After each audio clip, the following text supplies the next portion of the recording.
जो एक टैबू है कि मैं पागल थोड़ी हूँ जो साइकेट्रिस्ट के पास जाऊँगा। तो मैं ये मैसेज दूंगा मेरे ऑडियंस को कि ये मत सोचिए कि साइकेट्रिस्ट एक पागलों का डॉक्टर है। सर ने जैसा बताया, साइकेट्रिस्ट आपकी इमोशनल वेलबींग को प्लान करने का काम करता है। अगर आप इस अप्रोच से साइकेट्रिस्ट के पास जाएंगे तो बहुत फायदा होगा।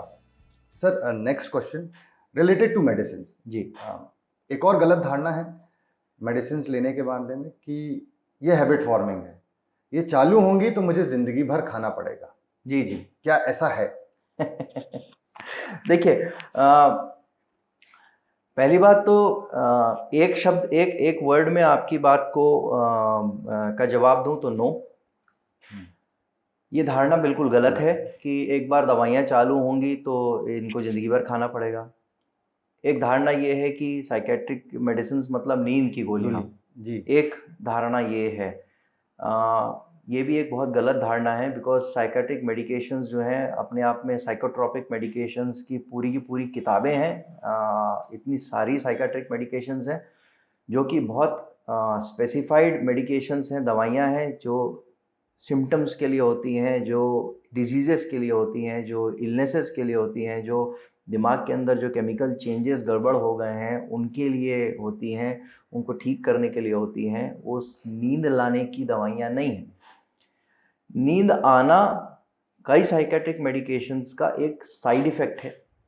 वो इस वजह से होता है क्योंकि जो दिमाग के अंदर के केमिकल चेंजेस आते हैं उसकी वजह से इंसान को नींद इंड्यूस होती है। और एक बहुत सिंपल भाषा में एक्सप्लेनेशन में अगर देना चाहूँ जनरल पब्लिक को, आप इस तरह से समझ सकते हैं कि जब आपका दिमाग रिलैक्स होता है तो आपका शरीर भी रिलैक्स होता है उसके रिस्पॉन्स में, तो इसलिए आपका शरीर शिथिल होता है और आपको नींद आती है।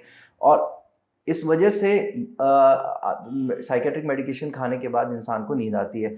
ये वैसा ही है जैसे कि एंटी हिस्टामिनिक्स खाने के बाद, सर्दी की दवाइयाँ खाने के बाद इंसान को नींद आती है। उसी प्रकार से इन दवाइयों के बाद भी जो है इंसान को एक साइड इफ़ेक्ट के रूप में नींद आती है, जो कि जनरली कुछ दिनों तक रहती है, शुरू के कुछ दिनों में रहती है, और उसके बाद ज़्यादातर मेडिसिन जो हैं उनसे उनके इस नींद वाले इफ़ेक्ट से बॉडी टॉलरेंट हो जाती है, तो उसके बाद ये इतनी प्रॉब्लमेटिक नहीं रहती है। और दूसरा, डोज एडजस्टमेंट्स भी किया जाता है जिससे कि आपको ये प्रॉब्लम नहीं रहे, क्योंकि हमारा एम ये नहीं रहता। जैसे मैंने बताया, एज ए साइकेट्रिस्ट मेरा एम ये रहेगा कि मैं आपको आपकी इमोशनल वेलबींग जो है उसको सुधारूं और आपको एक गुड क्वालिटी ऑफ लाइफ दूं।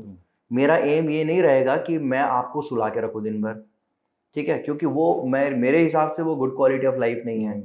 अगर आप एक ऐसे इंडिविजुअल हैं जो कि मान के चलिए दिन भर सवेरे से शाम तक काम करने वाले थे, आप ऑफिस में वर्क करते थे, मैं चाहूँगा कि आप अपनी उस लाइफ में वापस लौटें, ठीक है। आप ऐसे इंसान थे जो सवेरे उठ के 5 बजे जो है वो खेलने जाते थे, 2 घंटा खेलते थे, उसके बाद ऑफिस जाते थे, उसके बाद शाम को अपने फ्रेंड्स के साथ 2 घंटा जाते थे, वहाँ पे आप उनके साथ हैंग आउट करते थे। तो मैं चाहूँगा आप अपनी उस लाइफ में वापस लौटें, आपकी क्वालिटी ऑफ लाइफ सुधर के वापस वहीं आए जो पहले थी। मैं ये नहीं चाहूँगा कि अगर आप इस समय डिप्रेशन में हैं तो आप मेरी गोली खा के सोते रहें दिन भर।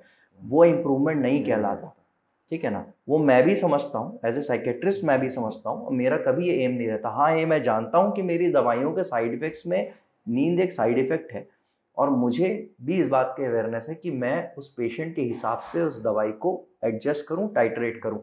ये हर साइकेट्रिस्ट समझता है। और आप मानिए इस बात को कि आजकल जो दवाइयाँ आ गई हैं वो दवाइयाँ इतनी स्पेसिफिक हैं कि हम चूज़ कर सकते हैं, उस इंसान के सिम्टम के हिसाब से हम समझ सकते हैं कि इस इंसान में कौन सा न्यूरोट्रांसमीटर इफेक्टेड होगा, और उस पर्टिकुलर न्यूरोट्रांसमीटर को टारगेट करने के लिए हमको कौन सी मेडिसिन ज़्यादा बेनिफिशियल होगी। दूसरे न्यूरोट्रांसमीटर्स को हम ना छेड़ें जिससे दूसरे कोई और साइड इफ़ेक्ट्स ना आए। हम इस प्रकार से मेडिसिन को चूज़ करके हम उस पेशेंट को ज़्यादा अच्छा बेनिफिट दे सकते हैं with lesser amount of side effects.